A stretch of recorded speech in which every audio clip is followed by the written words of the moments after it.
It is a week of observation and surrender and maybe a little bit of tower action. Stay tuned for the weekly forecast for October 1st through 7th.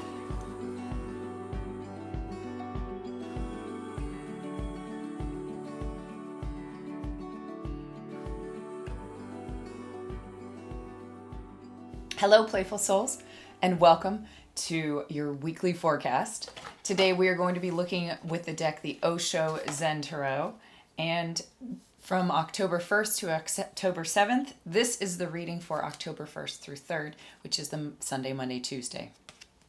Playfulness. Playfulness in this deck is the fiery feeling of, as you can see, it's even not in the major arcana, it's not in the major suit of this, so it's not the Fool, but it's got a very Fool-like energy. As you can see, the clown is unhindered.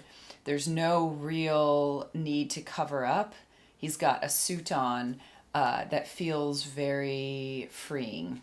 So it's time to get grounded and get into the world as to feeling the world in what you are experiencing. So whether or not that means that you realize that the playfulness in your life has gone away and you make an effort to not just think about it, but to do it, right? To just be like, oh, something along those lines where your impulsivity is nurtured, right? Nurturing that impulsivity is going to be key for what it looks like for you in terms of how you feel about Sunday through Tuesday. The more playfulness that you experience, the more that you will experience this sense of it doesn't really matter as much as I think it does. The best thing you ever did for me was to help me take my life less seriously. It's only life after all. Indigo girls. All right, so now we have the 4th through the 5th of October. This is the card that wants to come out. Ooh, the Thunderbolts. This is the Tower card in the Osho deck. And you may or may not be able to see the fact that has people falling off of the tower. So this is a really interesting thing because the tower in this case is the person in meditation. And those who are falling off of the tower are the ones that are falling off the tower in terms of the spiritual comes through in a very strong way, and therefore the mundane tends to fall away, or things that we don't need tend to fall away. So that is the experience of Wednesday and Thursday this week. We may feel a significant push towards feeling that things that we don't need are falling away from us. So the important part about that is to recognize that it's not necessarily like you can mourn whatever it is, but don't be attached to it. Like if it falls away, let it fall away. Hi, come on. Selena always gotta join. All right, so then we have Friday and Saturday, which is the 6th and 7th of October. What's the card, Selena? This one? Inner Voice.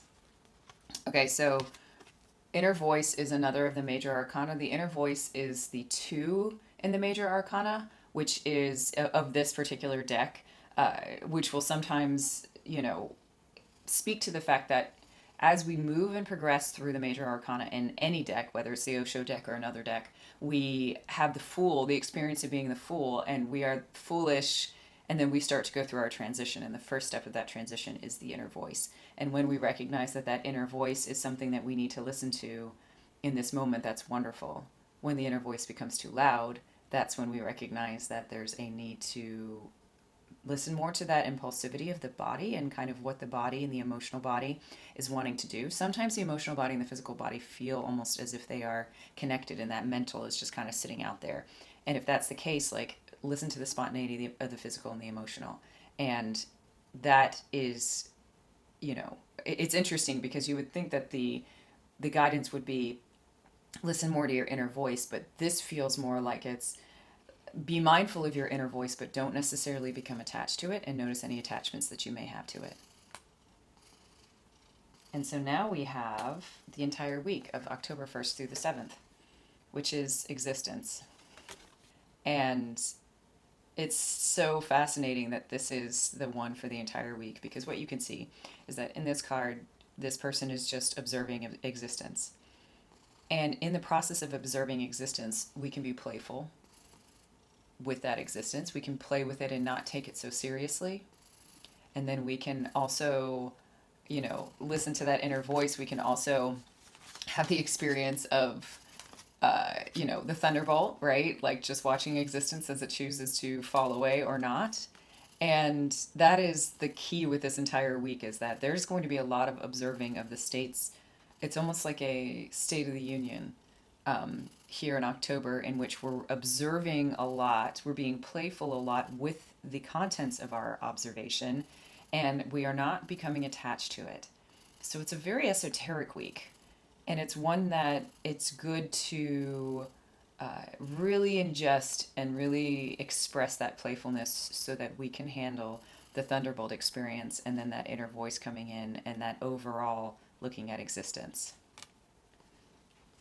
So it's really fascinating. A friend of mine yesterday said, "You're really getting into your villain era." And I've been writing a book about villainy, and I'm going to be having a course starting on November 1st of 2023. It's going to be the first cohort for the inner villain work, and it is the work of redeeming the inner villain. And I want to talk to you all about it because I think it's a really fascinating perspective that I find that in all of the work that I've done as an embodied channel, all the work that I've done everywhere, it's very, very hard to find stuff in which people are not doing shadow work from the perspective of the rescuer and the victim. The fascinating thing is that villainy, in one of its stages, exists just in the drama triangle. So it's the rescuer, the victim, and the persecutor. It's all three. That's why it's called villainy and not just the persecutor, right? Out and out villainy is when you double down on that persecutor and you feel as if there's some sort of massive energy exchange that needs to happen to remedy being in the drama triangle for a certain amount of time, either as a rescuer, as a victim, or as the bad guy, always the bad guy. So this is why it's a really unique perspective, in my opinion, because of the fact that when you do an Amazon search for being the villain, there may be some books on narcissism, which is one of the 9 villains. So, that is a very, very specific thing. And I think that we lack the language to describe what actual villainy looks like. I think that we just tend to say this person's a narcissist because they're looking for some sort of supply, because they have gone to some sort of extreme in the case of their villainy, right? So they've gone to some sort of extreme position within the drama triangle, which has made it so that it feels as if they need some sort of supply. But that can show up in a lot of different ways. So, one of the things with narcissism in general is that I feel like that term does get overused. I think that when somebody feels as if they have no emotional maturity, when someone feels as if they're very childlike, when someone feels as if they're very controlling, those all show up as different, one of these 9 different villains on the villain spectrum. Because what we find is that, as individuals, we are complex individuals. The interesting part about our inner villainy is that it is not simple. It's complex. We have different villains from different places. We have different experiences that have caused maladaptive behaviors.